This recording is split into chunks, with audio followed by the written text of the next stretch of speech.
Welcome to Bajerski YouTube channel. How are you all doing today? Okay, it's been a while since I've done a kind of self-help video of experiences that I've learned over the years with clients, with hundreds and hundreds and hundreds of clients about one particular subject that keeps cropping up all the time.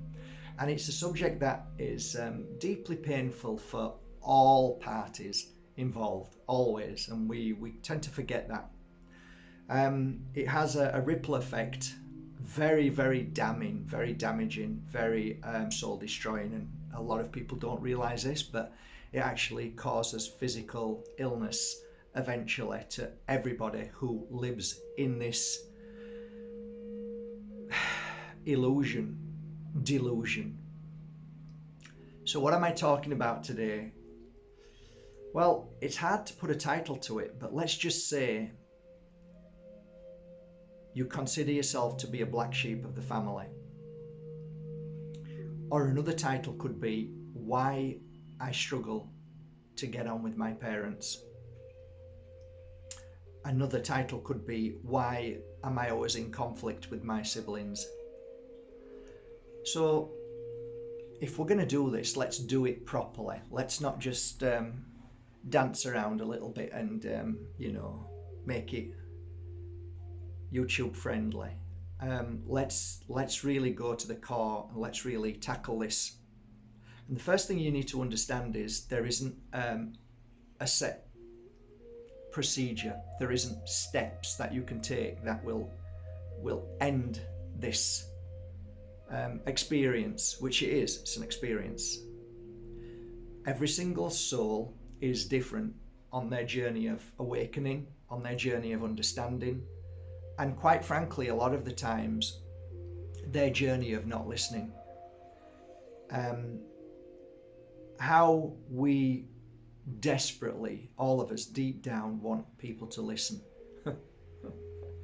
Is that it in itself the problem? It's something that we need to look at, which many of us don't.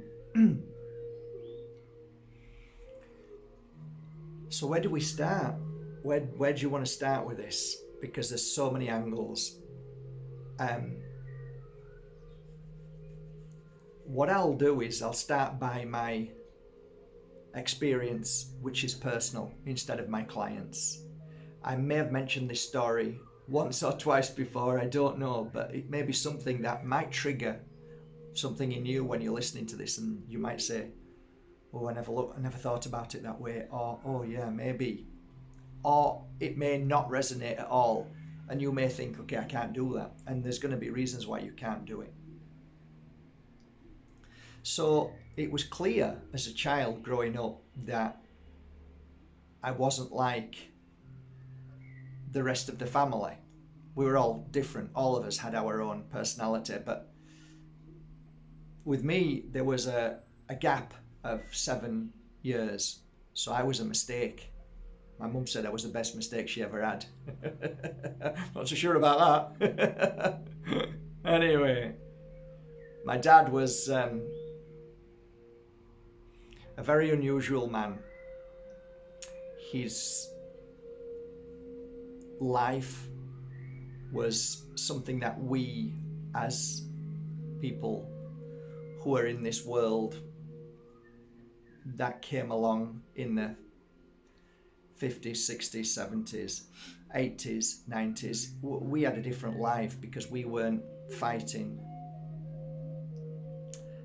fascism. Can you believe I'm saying this? You know you're laughing now, right? What I mean is there weren't tanks, there weren't guns, there weren't people throwing you into carriages where they were poisoning you. Now it's a different war.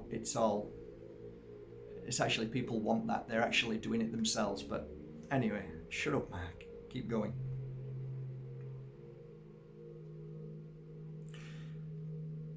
I don't think there was a day in my life that I really can recall thinking how proud I was of my father.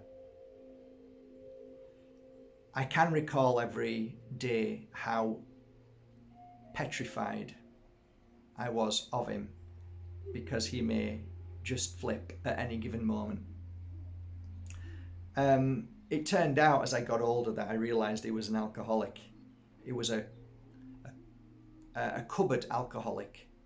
And what that means is that he'd go into another room, pull the cupboard open, pour his drink it, and then come back in. And now it makes sense that through the night, his aggression got worse and worse, and he normally kicked off and blew up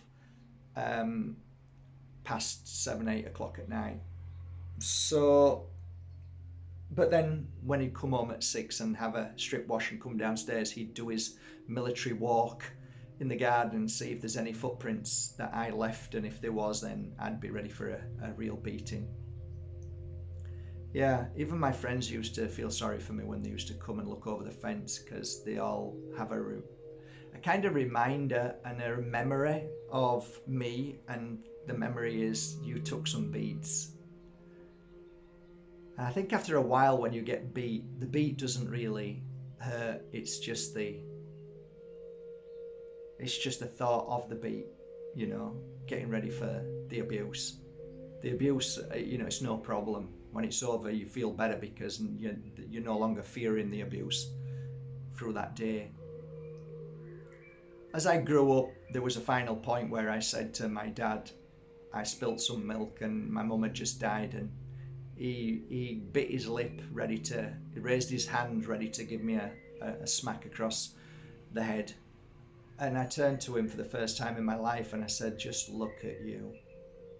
Just look at your aggression. Dad, it's not the milk, it's you. That was the last time he raised his hand to me, which I was very thankful for. From that moment on, as a son, has this kind of automatic response as a daughter would to her mum and dad.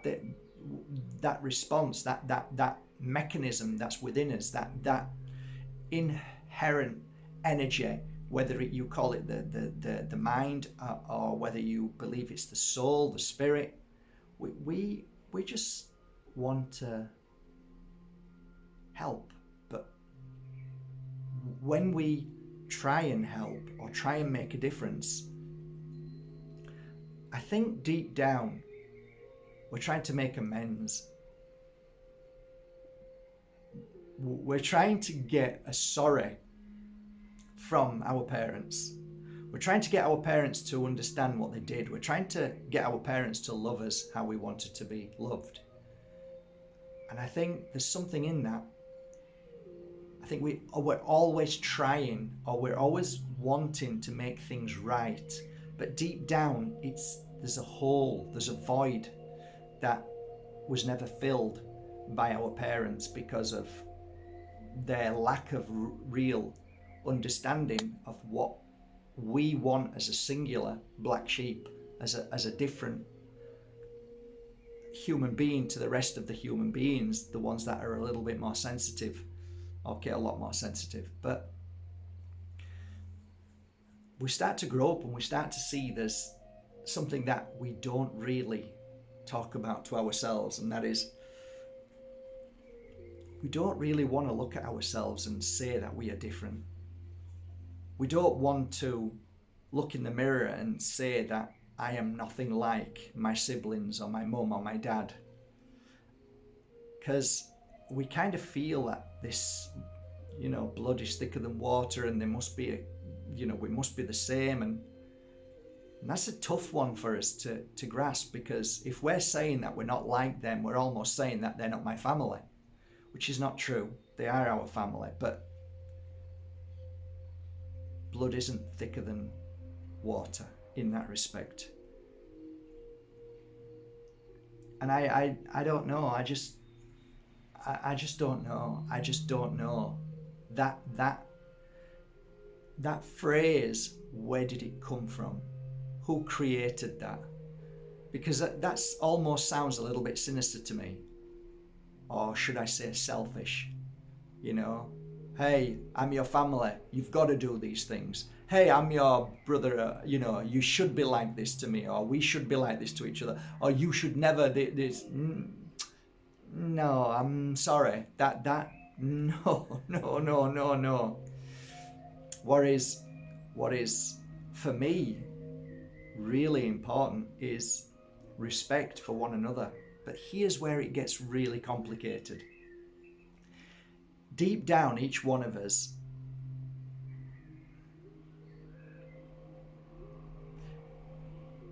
desires everybody to love us in the way that we feel that we should be loved. We put ourselves into boxes, we label ourselves, we categorize everything we are about ourselves and others. Thus, we expect other people to look at us in the way that we want them to look at us. But actually, when you turn that round and you look at your mum or your dad, well, you don't do that to your mum and your dad. You don't look at them the way that they want to be looked at, because that's not really what it's about.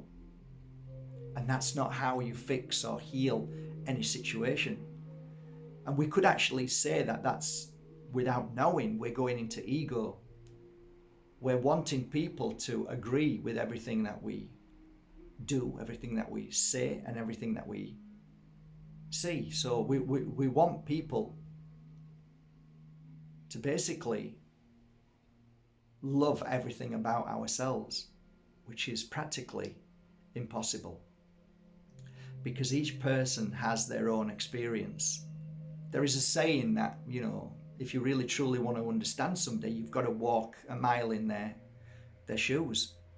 You've got to walk their footsteps. You've got to know what they've been through to be able to look at you in a certain way, and it's never going to happen.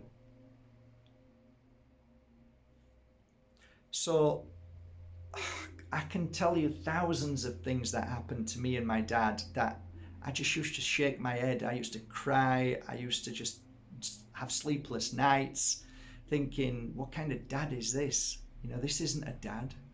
This is a monster, or this is a cold-hearted person. But yet there were moments, just moments, where what I wanted filling inside me happened. And one moment was when I was asleep in bed. He came into the bedroom and my mum had just died, maybe 2 or 3 weeks prior. And I was just in bed, and he for some reason, he leant down and kissed my forehead and then left. And yeah, it was like he went and I just started crying, and it's like, I think at that point I realized that we expect our family to love us how we want them. And what we never look at is that maybe that's the only way they know how to love us. Those little moments of them trying to show their love. You know, he couldn't kiss me when I was awake, but he thought I was asleep. So that was his only way of showing his love, because he couldn't face love in its truest form because of what he'd been through. I mean, my dad was in the army. He ended up being a second lieutenant, meaning he was in charge of, 100 tanks in the Second World War.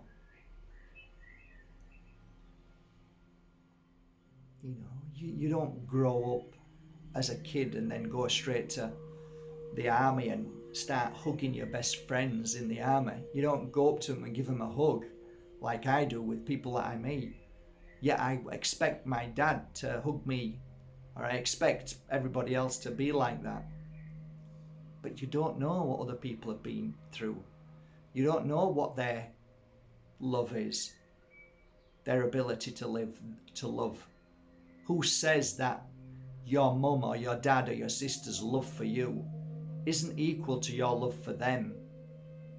Just because you do things in the way that you do to show them love is your understanding, your equivalent of love. But to them, their little ways of showing their love in the only way they're capable of doing is equal to your love in their eyes. Might not be in your eyes, but in their eyes, they look at you as if to say, what are you talking about? Of course I love you. Don't I do this? Haven't I done that? And you're like, seriously? So we're always judging each other. We're always measuring each other, which is a real inner battle and struggle for all of us. And ultimately that battle and struggle, only one person suffers in the end, really, and that's you. When you battle and when you struggle, when you feel emptiness, all of these things are vibrations that, vibrate and fully vibrate inside certain parts of your body. And when they do that, they cause great harm to that particular part of the body, because your body shouldn't be vibrating at that energy of fear, worry, stress, anxiety, pain, suffering. Why? All of that energy, it's like little creatures eating away at your physical body. And eventually your physical body will scream out and say, I can't cope with this no more, and then fall apart. And then you're lying in bed and you wonder to yourself, when you're lying in bed suffering and you've got a disease or an illness that may take your life in the next month or 6 months, or you can't ever do something again because whatever you did through that pain and suffering of trying to understand your siblings or your mum and dad, that now you're no good for anything. You're a waste of space. You're just a shell of a body. Your spirit is severed because your physical is permanently damaged. I don't think that's the answer, do you? So that needs to be wiped away instantly, because the end result can be cancer, it can be breast cancer, brother and sister, mum and daughter. Did you know? There's certain cancers that can relate to your suffering that you go through with your family. Not always. So I remember the last time I went to my dad's, I bought this beautiful, I think it was a brown settee. I saved up for a long time, and it was a brand new settee, and I wanted to surprise him, so me and John brought it in and took the old one out and threw the old one away because it was about 40 years old and it was sagging. It was just, he'd got cushions where the sprungs were there and cushions at the back to support himself. When he came back, I said, I've got you a surprise, Dad. And he came into the room, sat in it, he says, where's the other suite? I want it back, I don't like this one. Well, I'd thrown the other one away. And I said, maybe if you just get used to it, you might find you'll really like it. Well, of course he didn't like it, because he's not me and I'm not him. So I thought he'd like it, but I don't know what he wants against his back or on his bum. I don't know the support. I don't know whether he wants the colour or not. But what I did notice is something very much that's in me now as I've got older. I've got the trait marks of my father.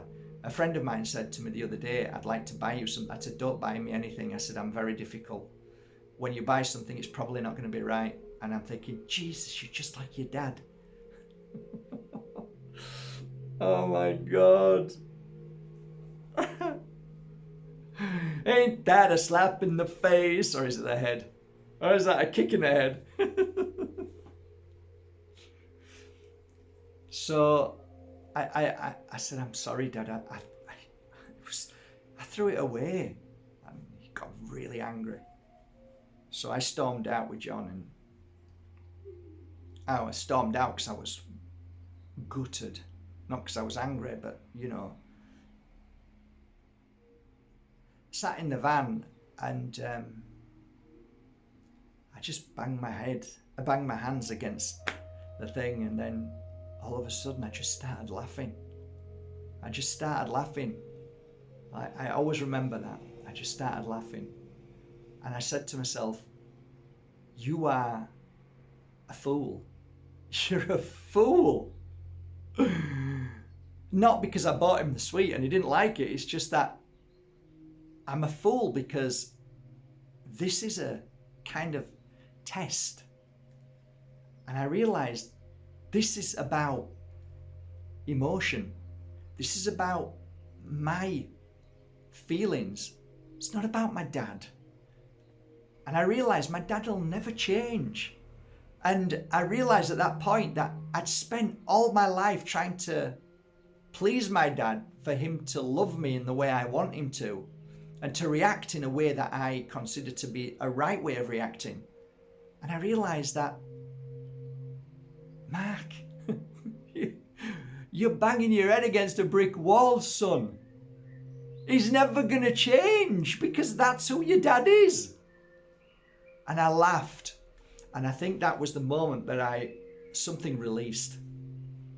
And it was something that I think all of us need to release. It's that penny drop moment when you realise that it isn't about fixing your dad or your mum or your sisters and your brothers. It isn't about sitting down and sharing all the information of what you've got about your defence on why they are, the bad person and why they've done all these things to me. It's not about any of that. It's about your acceptance of who people are. It's basically accepting. I accepted my dad when I banged my head and just banged my head back. And I think I might have banged my head on the steering wheel as well a few times, because I wanted to I think I did wake myself up, but banging my head made me realise that, you're an idiot. It's never going to be any different. But I laughed at it. I didn't cry this time. I laughed. And I think it was the penny drop moment that made me realise that your dad is here, just like your mum is here and your brothers and sisters are here to show you who you are. They're not here to test you, really. They're not here to show you that they're not good and you are good. They're there for you to really understand yourself, life, experience, emotion. And at that point, we grow. Most of us never get out of that. Most of us are still in that moment where, it doesn't matter what Mark's just said. I still have to deal with it. I still have to go and see her, or I still have to be with her, and I still have to live with her. Well, right, okay, that's true. But really everything points back right at you. Because you'll never change other people. You'll never change your mum, your sister, your brother. You will never be their change. So good luck to you. See you in the mental institution.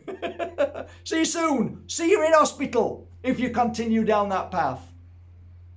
I've seen many people try and thinking that I got a breakthrough today, Mark. Yeah, well, enjoy it while it lasts, mate, because we always revert back to who we are.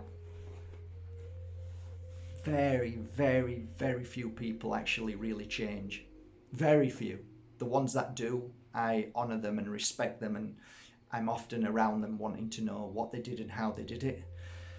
And I have a lot of respect, but even with those people, they still have issues with other things, so it's ongoing. It might not be with their mother, but now it might be with their sister. It might be with their brother. It might be with somebody else now. So I think the point is each individual experience we have with whoever we have shouldn't be based on everything that's happening and what we know, and it's a singular experience between you and another person that needs to be understood within yourself. So what am I saying today? Without being awful to you and without being awful to me, I think we are the problem. I think you are the problem. But there is good news. We are the solution. You are the solution. And I think if we look at it like that today, we can start being honest with ourselves. Where are you going? Come back! Stop running away from yourself! Anybody there? I think everybody's gone. So take for instance, you've got a beautiful mum who loves you unconditionally in her own way, and yet you are totally frustrated because your mum aggravates you, upsets you, triggers you with what she does and what she says, because your feelings are not being met. Well, first of all, that's going to send you crazy. It's going to send you to an early grave. You're going to get wrinkles. You're going to feel ill. Your bones are going to ache. You're going to get flu, all kinds of things happening to you because your immune system lowers when you are triggered. So your mum is your mum. Your mum knows you in the way she knows you, and that's who you are. Until the moment she moves into the light, she will be exactly that person, looking at you in exactly that way. Doesn't matter if you go all out and buy her a brand new handbag or, take her on holiday, she'll always see you in the same way she sees you, and that way will never change. Doesn't matter what you do. You can't alter the way she sees you.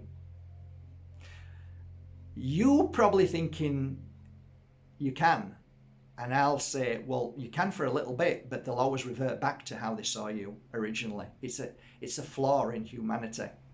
It is one of the weaknesses of humanity. We always look at, so like everybody in Huddersfield where I live sees me as a guy who was on blind date, saw me as an idiot, as a blind date rat, saw me as an auctioneer or a dancer. That's it. They have their perception of me, and that never changes, because that was their moment where this is who he is. Now I know who he is. That's it. It's finished. That's called closed-mindedness. That's being closed-minded. That's very normal. It's a trademark we all have.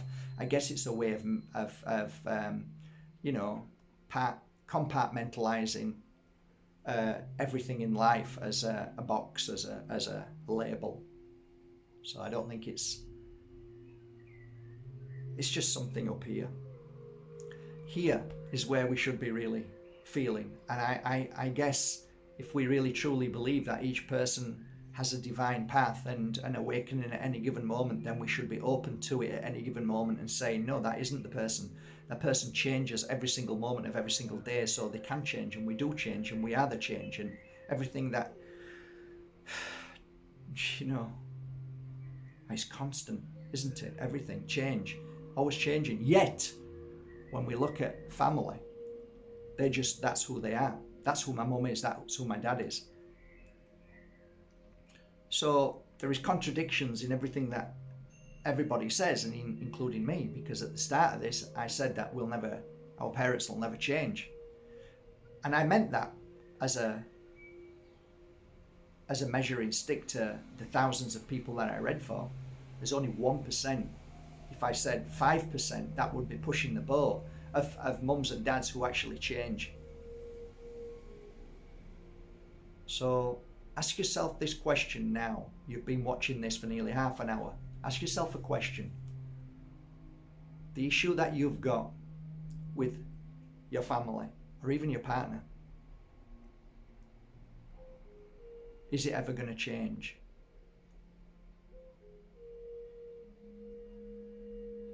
Now ask yourself an even bigger question. How can I make that change? See, the hardest part is selfishness within us. I'm changing, you're not. Look, I'm doing my best, you're not. You keep triggering me. You're still the same person. I'm changing, you're not. You see? Never going to change. Because you forcing your will on somebody else to change to suit your belief ain't gonna happen. So the only conclusions Occam's razor is this: after looking at all aspects of all of these emotions, the simplest is normally the one you go to. And that's the one that you're in control of. That's the one that you can, and only you can make that change. Only you can make that change in you. Yeah, but I don't like what they're doing. Well, then it'll always be that way. Unless you find the courage and the strength to look in you and say, okay, I accept them for who they are. But, you know, that's them. And I love them for all their quirkiness, and I'm going to box clever now, and arm's length, small doses, and I don't want to get too much of that because it affects me. Okay, easy, right? That's one. But you're still affected. Even at arm's length, small doses, you're still affected. It still affects you. And you might turn around to me and say, you know what, Mark, I don't think I can ever change. And I'll say, well, then the situation will always be the same. It doesn't matter if you fight and, you know, scream at your siblings or your partner or your brother that you want this change. It ain't going to change. Got it off your chest for half an hour, they might, oh yeah, maybe I am. And then they go back to how they are.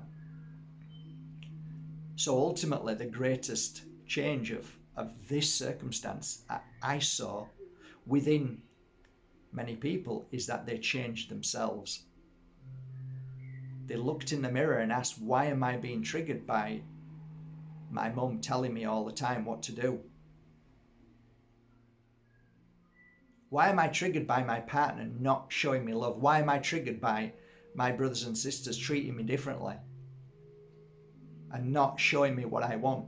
These are all things that are weaknesses within ourselves.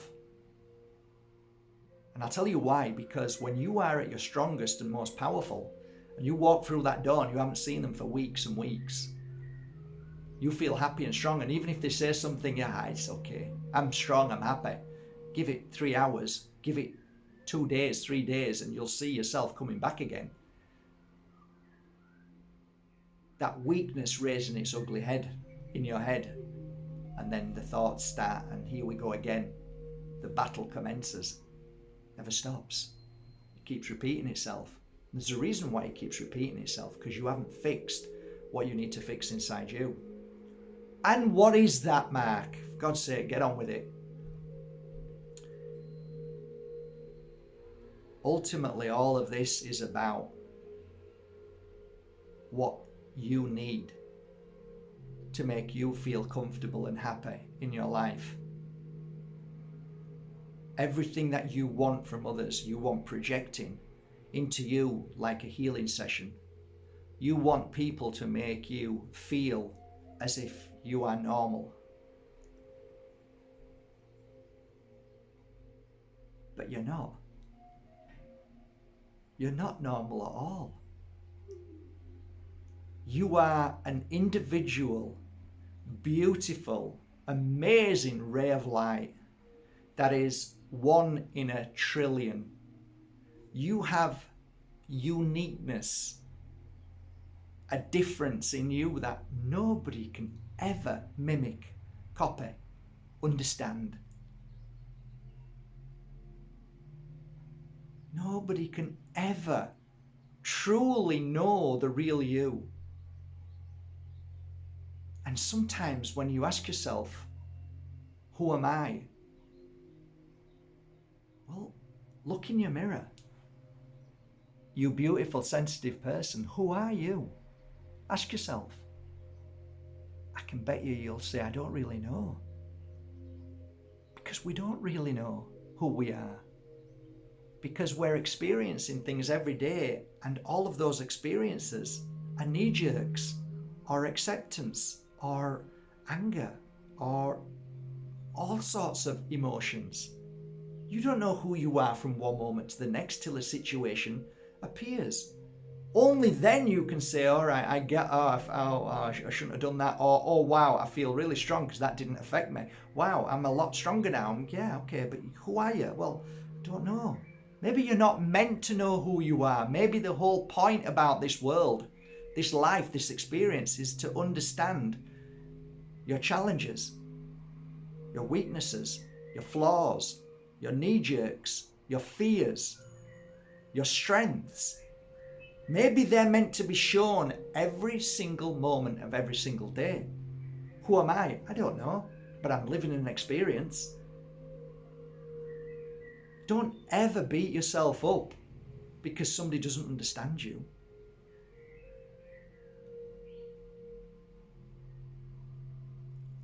You know when you're talking to somebody and you want them to understand you, do you know what it's like? Do you know what I visioned when I used to close my eyes and have two people at either side, say two sisters sat opposite each other, and they want me to attune to them and see what's going on. So I turn a few cards over. You know what I used to see a lot of the time? I used to see two people. One with no shoes on and one with shoes on. And I used to ask my cards and Spirit, what does this mean? And Spirit used to say, these two people are like they've just met. One is from Africa, a Zulu, and one is from New York. One looks down and sees one with no shoes on. And the other one looks down and sees the person with these fancy shoes on. And then they both look at each other thinking they're both crazy. They're both right. Nobody's wrong. It's just their experience. And we are looking down saying, you should put your shoes on, mate. And the other one says, no, you should take them stupid shoes off and put them on Mother Earth. What's wrong with you? And at the point we look at each other and say, wow, that's interesting. Let me understand what that is. Let me figure out what this means before we start judging and pointing a finger. When the world accepts other people as they are, without judging and making an opinion, just letting it go and just saying, that's interesting. And then taking the time to feel that and understand why that is, instead of judging and then with that conclusion you're stuck. You've labelled somebody for the rest of their life, not willing to delve into the understanding of why somebody speaks to you like they do, or why you react to them the way you do. So I guess to end this small workshop on how, why, and what is the answer, I guess each individual has to work on themselves and tackle each emotion separately. I often told you about my mum's box of beautiful jewellery. It was all entangled. One massive heap of plastic beads and amber beads and silver chains and gold chains, all tied up. And I remembered getting it out, getting excited, wanting to untangle it all, just like all of those emotions we have with people, with my sister or my partner or my mum or my dad. All of them emotions are all tangled up just like that. And you want to sit down and just untangle all of it there and then. And you soon realize that you're trying to untangle it all at once. It doesn't work. You get frustrated and angry and you throw it back into the box and you go away. That doesn't work. But if you're clever enough, you look at one of the things that upsets you, one particular thing, and you take that jewelry and you see the gold chain and you just fully focus on the gold chain, nothing else, that one emotion, and start looking at that one emotion and start untangling that one emotion, and all of a sudden, one emotion is resolved. I think that's a start. It's not the answer, but it's a start. Secondly, whenever there's a situation that confronts you, stop, walk away, sit down and look at yourself and ask yourself, why am I triggered by this? Why am I upset by that? And look inside and ask you, as a child, what was it what made me feel like this? Is there a pattern here that I've always been like this? Why is that? What is it in me that suffers so much that I'm reacting to the way they speak to me? What did they just say? What did they just Just say, what did they just do? What did they just do? Oh, they did that. Oh, I know why. Maybe that's why I'm like that. Oh, it is me. And you know what?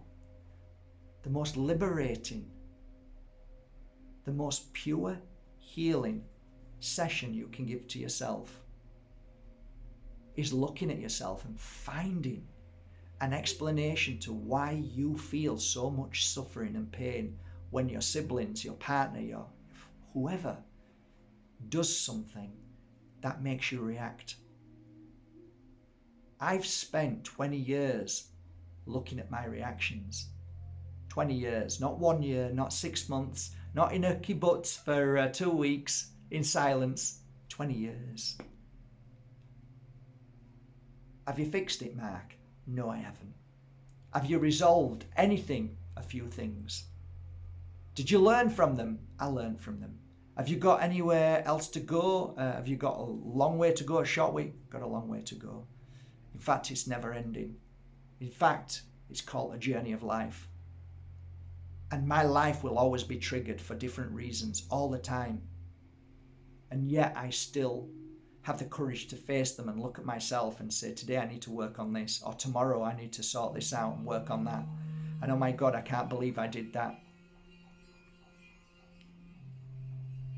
So as on a final note, I'd like to say, one of the words that encourages me is forgiveness of myself. Awakening of my true self. Honesty. Looking in my mirror. Wanting to be a stronger person for myself? Yes. Wanting to be a better person for other people? No. That's not a winner. I want to do this for me. I want to be the best I can be. Am I saying being a sucker and being a punch bag? No, I'm not. That's not what I'm saying at all. Nobody deserves to be screamed and shouted at for no reason because of their weaknesses. I'm talking about you fixing something which can't be fixed within other people by you telling them and sharing with them. But yet maybe you can become stronger by fixing yourself from the reactions that happen because of their reactions or non-reactions, right? So ultimately you can go to psychics, healers, mediums, clairvoyants, psychologists, psychiatrists. You can go to self-help gurus, you can go to life coaches, but you will always end up coming right the way back to you to face those demons or weaknesses that were created purposely for you to become stronger than. And that's for all of us. Some live their life and never, ever see it. And that's okay because they come back again. But if you believe you're a black sheep of a family, which is a good thing, it means that you've taken the step of awakening, the brave step to look in the mirror, which most people don't do. And by doing that, you're able to grow, which most people don't. So don't ever look at yourself as weaker. Don't ever look at yourself as being stupid and emotional and I'm always upset. And no, these are all gifts. These are all beautiful gifts. These are all powerful warrior gifts that make you a lion. Why? Because you are willing to look at yourself, whereas the rest of them are like sheep. And you don't talk sheepish. You don't talk sheeple. You don't talk that way. You talk in emotions, in power, in the lion energy, the feeling of all the feelings that you feel, wanting to share them. Share them. That's beautiful. Nothing wrong with that. But you'll find most people won't get it. They don't understand that language. And when you get that, you realize that the only person who can help you is you. I believe in you, of course I do. You wouldn't be here watching this now. You're amazing, you're beautiful, and let me tell you, whoever you're in conflict with, whoever it is that drives you insane, I can tell you this as a fact. Deep inside, there is a light in that person. And that light tells me that they love you with all their heart, as much as they can, and they're allowed to, in their own unique way. So next time you react, just know this: they love you, and you are loved, and you'll always be loved. Have a beautiful day, guys. Thank you so much. If you like this video, maybe you can join us on Telegram. We can continue this conversation in more depth if you like. So I'll leave the link below.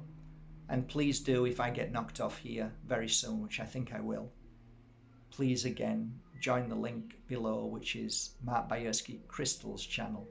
And then we can continue the conversation there once they take me off here for saying things that they don't like. Have a great day, guys, and thank you with all my heart for buying the teas. I've stopped drinking the tea now late at night. I'm now gone down till about 6 o'clock because there is apparently caffeine in there. So just, you know, some people are saying didn't sleep so good. So I can sleep fine. Even if I drink a coffee at night, I can sleep fine.